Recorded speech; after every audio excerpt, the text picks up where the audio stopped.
সুপ্রিয় শিক্ষার্থীবৃন্দ, আসসালামু আলাইকুম। আমাদের অনলাইন ক্লাসে তোমাদেরকে স্বাগতম। আজকে আমরা যে এপিসোডটি নিয়ে আলোচনা করব, এই এপিসোডে আলোচনার বিষয়বস্তু হচ্ছে অ্যাসার্টিভ থেকে ইন্টারোগেটিভ, অর্থাৎ বাংলায় আমরা যাকে বলতে পারি বিবৃতিমূলক বাক্য থেকে প্রশ্নবোধক বাক্যে রূপান্তর প্রক্রিয়া। প্রথমেই যে কৌশলটি খেয়াল করতে হবে সেটি হচ্ছে যদি বাক্যে অক্সিলারি ভার্ব থাকে কি হবে। বাক্যে অক্সিলারি ভার্ব থাকলে কি করতে হবে? প্রথমে যেটি করতে হবে সেটি হচ্ছে অক্সিলিয়ারি ভার্বটি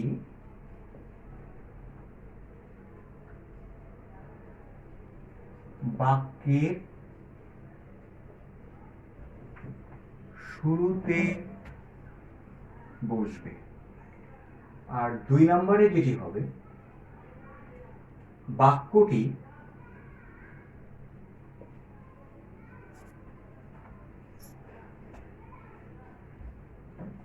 হা বোধক হলে সেটি হবে না বোধক, আর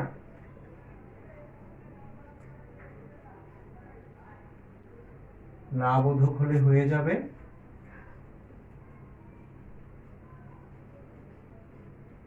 হা বোধক।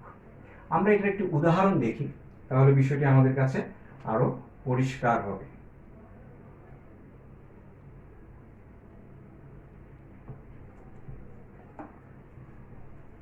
যেমন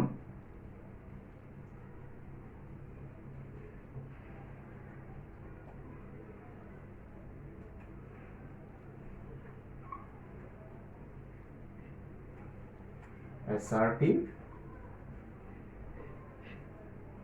interrogative। আচ্ছা,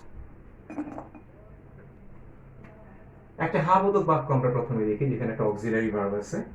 assertive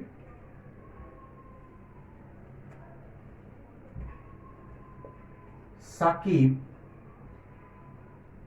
is a good player। Sakib is a good player, এখানে অক্সিলারি ভার্ব কোনটি? অক্সিলারি ভার্ব হয়ে গেছে ইজ। তাহলে আমরা যখন এটাকে ইন্টারোগেটিভ করব, তখন আমরা কি করব? আমরা করব হচ্ছে প্রথমে এই ইজটাকে বাক্যের শুরুতে এনে বসালাম। বাক্যটা Sakib is a good player, এটাতে কোনো নো, নট, নেভার, কোনো না বোধক শব্দ নাই। যেহেতু না বোধক শব্দ নাই, তাহলে এটা হচ্ছে হা বোধক সেন্টেন্স। তাহলে এটাকে না বোধক করতে হবে, তাহলে এটা হয়ে যাবে ইজেন্ট। ইজেন্ট এর পরে আসবে হচ্ছে Sakib. Isn't Sakib a good player দিয়ে প্রশ্নবোধক চিহ্ন। আবার যদি একটি না বোধক সেন্টেন্স নেই,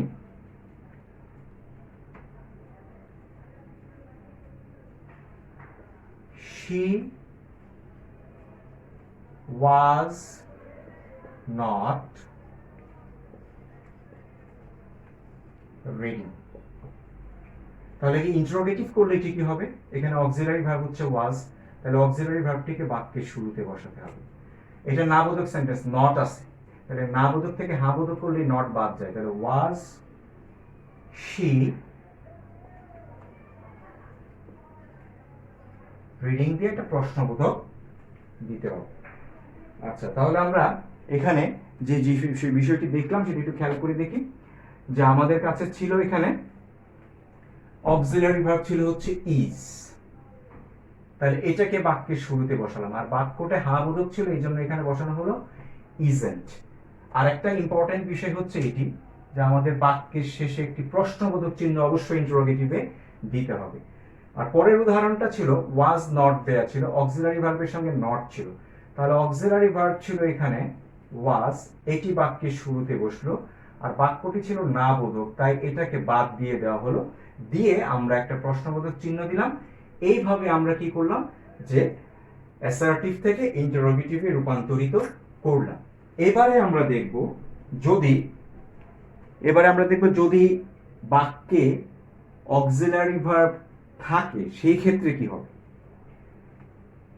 অক্সিলারি ভার্ব না থাকলে কি হবে সেটা আমরা এখন দেখবো। আমরা তো এতক্ষণ দেখলাম যে অক্সিলারি ভার্ব থাকলে কি হবে। তাহলে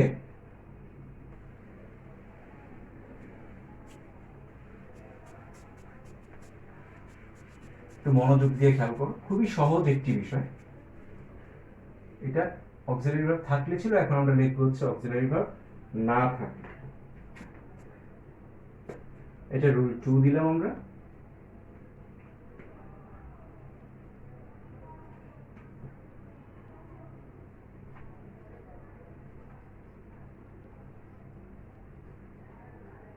অনেক শব্দ সেন্টেন্স থাকে যেখানে অক্সিলারি ভার্ব থাকে না, মেইন ভার্বটা দিয়ে কাজ করা হয়, সেগুলোকে আমরা এখন দেখবো। এখন যদি না থাকে তাহলে আমাদের আবার কিছু বিষয় আছে, সেটি আবার খেয়াল করতে হবে।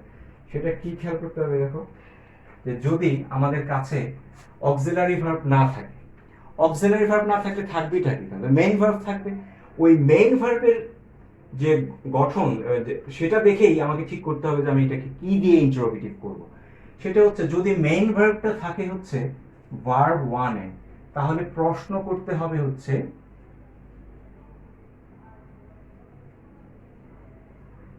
Don't that. যদি মেইন ভার্বটা ভার্ব 1 এর সাথে এস বা ইএস যুক্ত থাকে তাহলে প্রশ্ন করতে হবে ডাজেন্ট দ্যাট। যদি ভার্ব 2 দেয়া থাকে, মেইন ভার্ব যদি ভার্ব 2 তে থাকে তাহলে প্রশ্ন করতে হবে ডিডন্ট দ্যাট। এই জিনিসটি কিন্তু খুব ভালোভাবে মনে রাখতে হবে যে ভার্ব 1 থাকলে ডোন্ট, ভার্ব 1 এর সঙ্গে এস বাই এস থাকলে ডাজেন্ট দ্বারা, আর যদি মেইন ভার্ব যদি ভার্ব 2 ফর্মে থাকে তাহলে ডিডন্ট দ্বারা আমাদেরকে এটি করতে হবে। তো আমরা একটু উদাহরণগুলোকে মিলিয়ে দেখি যে এটা ঠিক আমাদের এটার সঙ্গে মিলছে কিনা একটু দেখবো এখন। যেমন একটা উদাহরণ, হি না দিয়ে আমরা প্রথমে যেহেতু ভার্ব 1 দিব তাহলে এটাকে আমরা দে দিই। যেমন দে প্লে ফুটবল।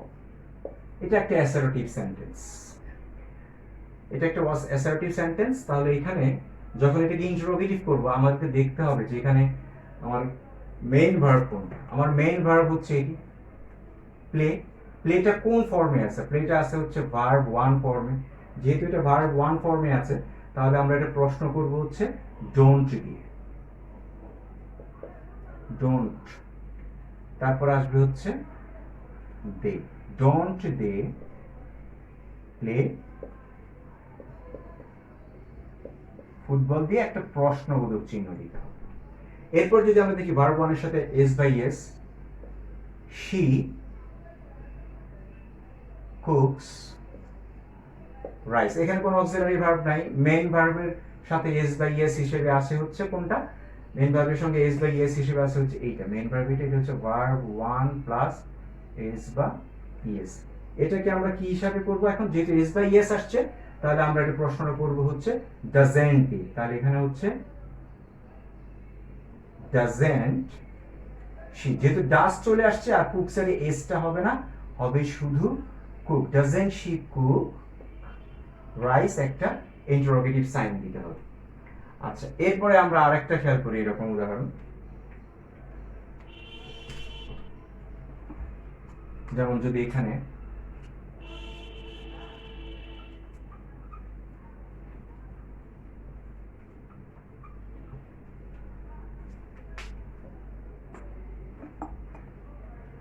অ্যাসার্টিভ, এখন নিব আমরা ভার্ব 2, এই ধরনের একটা সেন্টেন্স নিব। তাহলে দিয়ে দিলাম হচ্ছে উই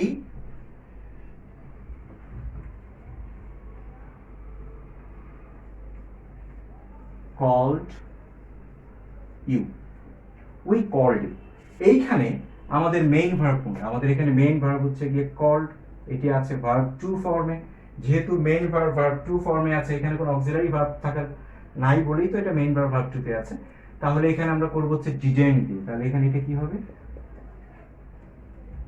ডিডেন্ট উই। যেহেতু ডিড চলে আসছে আর ভার্ব 2 রাখা যাবে না, ভার্ব 1 এর বেস ফর্মে ফিরে আসবে। ডিডেন্ট উই কল ইউ দিয়ে একটা কোশ্চেন মার্ক দিতে হবে। তো এইভাবে আমরা এই যে নিয়মগুলো, যখন বাক্যে অক্সিলিয়ারি ভার্ব না থাকলে যদি মেইন ভার্ব দিয়ে আমাদেরকে সেন্টেন্সটির কাজ সম্পাদন করতে হয়, সেক্ষেত্রে আমাদের ইন্টারোগেটিভ করার সময় খেয়াল করতে হবে মেইন ভার্বের গঠনটা কিরকম। ভার্ব 1 থাকলে ডোন্ট দ্বারা, ভার্ব 1 এর সঙ্গে এস বি এস থাকলে ডাজেন্ট দ্বারা, এবং ভার্ব 2 থাকলে আমরা ডিডেন্ট দ্বারা অ্যাসার্টিভ থেকে ইন্টারোগেটিভ করে থাকবো। এরপরে আমরা দেখব যদি বাক্যে সেন্টেন্সের মধ্যে do not, does not, did not আসে তাহলে কি হবে সেটা আমরা এখন একটু দেখব। এটা হচ্ছে এখন রুল 3।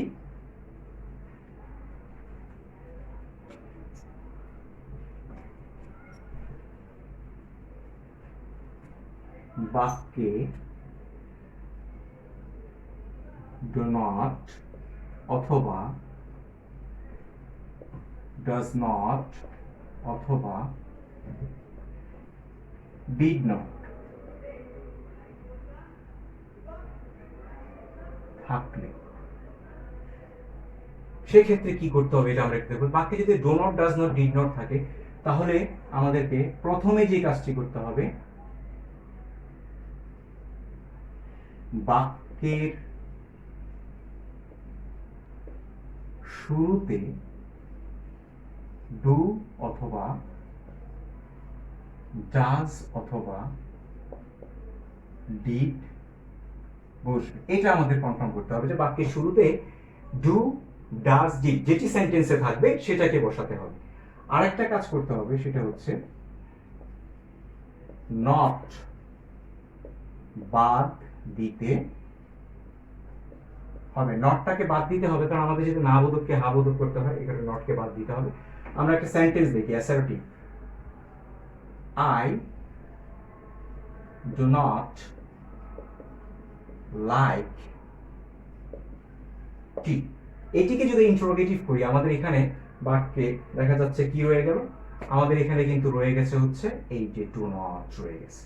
যেহেতু ডু নট রয়ে গেছে তাহলে এখন আমরা কি করব, এখন ডু নট থাকলে আমাকে বাক্যের যে ডু আছে ডুটাকে বাক্যের শুরুতে বসাতে হবে আর নটটা বাদ দিতে হবে। তাহলে কি হবে, বাক্যের শুরুতে বসলে হচ্ছে ডু, এরপরে বসালাম আই, নট বাদ দিলে থাকছে হচ্ছে লাইক, এরপরে বসছে টি, একটা কোশ্চেন মার্ক দিতে হচ্ছে। তাহলে এই ডো নটটা থেকে আমরা কি করলাম যে এখানে শুধুমাত্র এই সামনে ডু বসালাম আর এই নটটাকে আমরা কিন্তু বাদ দিয়ে দিলাম। বাদ দিয়ে দিয়ে এখানে একটা কোশ্চেন মার্ক বসিয়ে দিলে আমাদের এটা অ্যাসার্টিভ থেকে ইন্টারোগেটিভ হয়ে গেল। এরপর আমরা দেখব হচ্ছে যদি বাক্যে ডাজ নট থাকে সেটা দ্বারা কি করা যায়। যেমন রহিম ডাজ নট প্লে, রহিম খেলাধুলা করে না, এরকম একটা বাক্য বলছে। তাহলে এখানে কি আছে, এখানে কিন্তু আমাদের আমরা দেখতে পাচ্ছি যে আমাদের এখানে কিন্তু এই যে ডাজ নট রয়ে গেছে বাক্যের মধ্যে। যেহেতু বাক্যের ভিতরে ডাজ নট রয়ে গেছে, যখন ইন্টারোগেটিভ করব তখন আমরা ডাজটাকে সামনে নিয়ে আসবো। তাহলে ডাজটা সামনে বসলো, এরপরে আছে হচ্ছে রহিম, রহিমকে বসিয়ে দিব, ডাজ রহিম। নটটাকে কিন্তু আমাদের কি করতে হবে, এই নটটাকে কিন্তু বাদ দিতে হবে। নটটা বাদ গেলে তাহলে কি থাকলো, does Rahim play. Does Rahim play দিয়ে একটা কোশ্চেন মার্ক দিয়ে দিতে হবে। এই কোশ্চেন মার্ক দিয়ে দিলাম, তাহলে আমাদের এটা হয়ে গেল। তাহলে আমাদের ডাজ নট ছিল, তাহলে ডাজটাকে বাক্যের শুরুতে নিয়ে আসলাম, নটটা বাদ দিলাম আর লাস্টে একটা কোশ্চেন মার্ক বসিয়ে দিলাম। এইভাবে আমরা যে সমস্ত বাক্যে ডো নট, ডাজ নট থাকে সেগুলোকে আমরা কি করতে পারবো, যে অ্যাসার্টিভ থেকে ইন্টারোগেটিভ করতে পারবো। এখন আমরা দেখব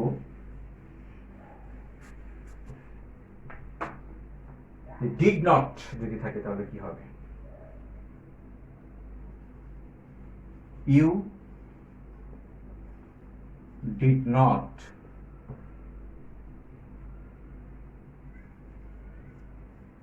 হেল্প, তুমি সাহায্য করনি বা আপনি সাহায্য করেননি, ইউ ডিড নট হেল্প। তাহলে এখানে আমরা দেখতে পাচ্ছি আমাদের সেই অ্যাকর্ডিং টু রুলস এখানে আছে কিন্তু আমাদের কাছে ডিড নট। যদি যেহেতু ডিড নট আছে তাহলে আমরা শুরুতেই বসিয়ে ফেলবো হচ্ছে ডিড। এরপরে যে ইউ আছে এই ইউটি বসবে ডিড ইউ। আমাদের যে নট আছে এটাকে আমাদের বাদ দিতে হবে, এটা বাদ চলে গেল, বাদ চলে গেলে ডিড ইউ হেল্প দিয়ে একটা কোশ্চেন মার্ক। আমাদের বারবারই ফোকাস করতে হবে, এখানে ডিড নট ছিল তাই ডিড আসছে, নট বাদ, আর এখানে একটা লাস্টে আমরা দিয়ে দিলাম হচ্ছে একটা ইন্টারোগেটিভ সাইন। এইভাবেও আমরা কিন্তু কি করতে পারবো, যে অ্যাসার্টিভ থেকে ইন্টারোগেটিভ করতে পারবো। কৌশলগুলো কিন্তু খুবই মজার, তোমরা যদি একটু মনোযোগ দিয়ে খেয়াল করো তাহলে দেখবে তোমরা খুব সহজেই এগুলো করতে পারবে। আশা করি তোমরা সবাই ভালো থাকবে। আল্লাহ হাফেজ।